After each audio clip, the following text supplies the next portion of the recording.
আসসালামু আলাইকুম। আজকে সবার সাথে শেয়ার করবো আমার রান্নার রেসিপি।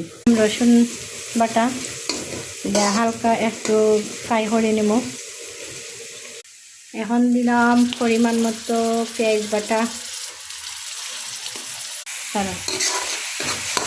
এখন পেঁয়াজ বাটা দিয়া হালকা ব্রাউন করে লইব।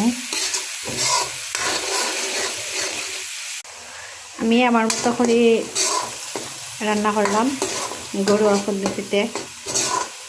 আমি তো স্পেশাল রান্না পারি না, তাই সবার কীরকম লাগবে তা জানি না, তো আমি আমার মতো করে রাঁধলাম।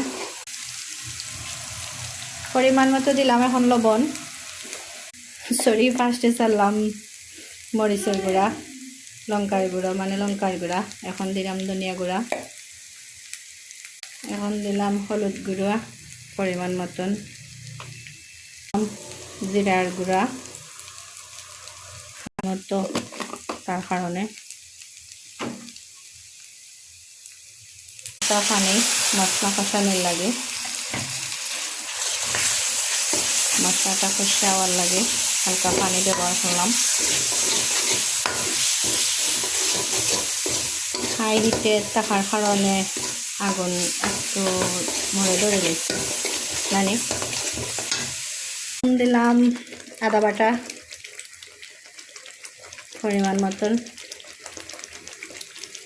আমি মোটামুটি সব তরকারিতে তৈলাক্ত খাবারে আমি ইউজ করি আদা বাটা।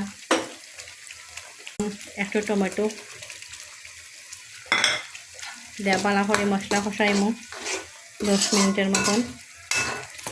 মশলা প্রায় কষানি শেষ, এখন চিকেন দিলাইলাম প্রত্যেকগুলা।